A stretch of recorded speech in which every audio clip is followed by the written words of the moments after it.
సరైన ప్రాపర్టీని ఎంచుకోవడంలో తికమక పడుతున్నారా? ఇక ఆ కన్ఫ్యూజన్ వద్దు. అపార్ట్మెంట్లు, విల్లాలు, ప్లాట్లు మీకు కావలసినవన్నీ ఒకే చోట.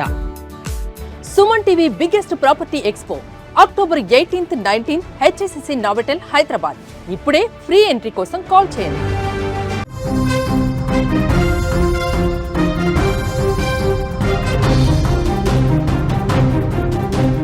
ఆఫ్ఘనిస్తాన్ పాక్ సరిహద్దుల వద్ద మరొకసారి ఉద్రిక్త పరిస్థితి నెలకొంది. ఆఫ్ఘాన్ నేరుగా మరొకసారి పాక్ పోస్టుల పైన దాడులకు దిగింది. దీనికి సంబంధించిన వార్త చూసే ముందు బిగ్ అప్డేట్ చూద్దాం.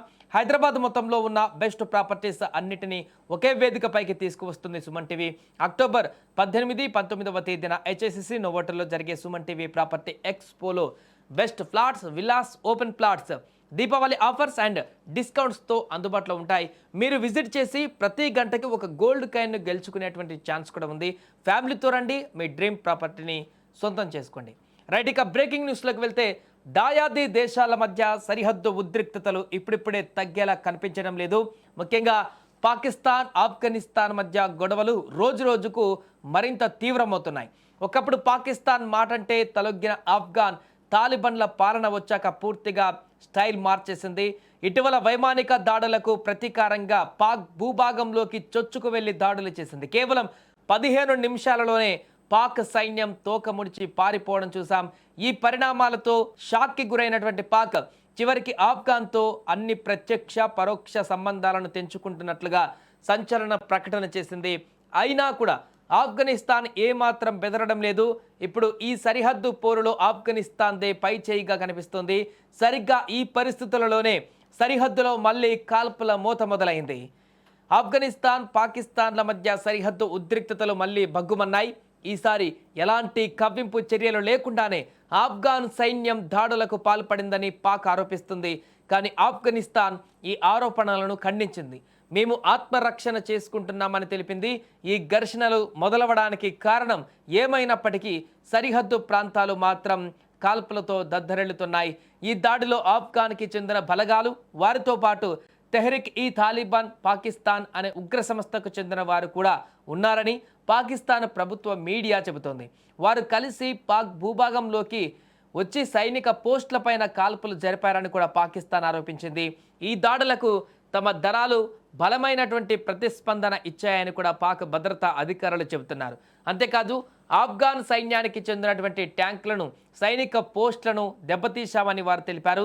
ముఖ్యంగా పాకిస్తాన్కి ప్రధాన సమస్యగా ఉన్న TTP ఉగ్రవాద సంస్థకు చెందిన శిక్షణ కేంద్రాన్ని పూర్తిగా ధ్వంసం చేశామని పాక్ భద్రతా అధికారులు వెల్లడించారు.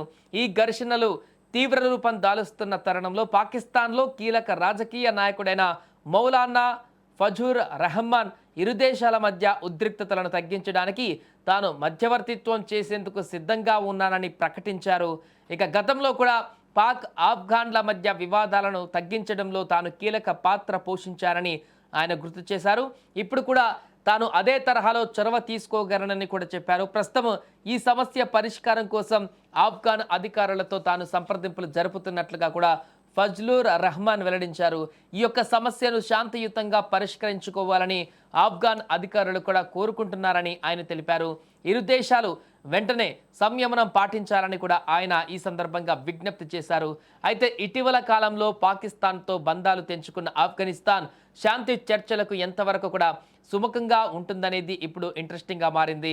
ఈ యొక్క ఉద్రిక్తతలు మరింత పెరగకుండా దౌత్య మార్గంలో సమస్య పరిష్కారం అవుతుందో లేదో వేచి చూడాల్సిందే. ఏదేమైనా కూడా పాక్, ఆఫ్ఘనిస్తాన్ మధ్య నెలకొన్నటువంటి యుద్ధ వాతావరణం నిన్న కొంత సద్దుమణిగింది అనుకున్నటువంటి సందర్భంలోనే ఒక్కసారిగా మరల ఆఫ్ఘనిస్తాన్ సైన్యం పాకిస్తాన్ పోస్టు ట్యాంకులపైన దాడి చేయడంతో మరొకసారి తీవ్ర రూపం దాల్చింది.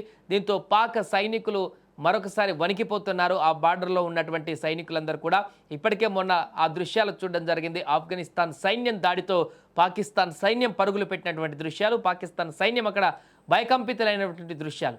మరలా దాడితోటి అక్కడ ఉన్నటువంటి పోస్టులు, యుద్ధ ట్యాంకులు కూడా పూర్తిగా కొంతవరకు ధ్వంసమైనట్టుగా ఇప్పుడు అప్డేట్ తెలుస్తుంది.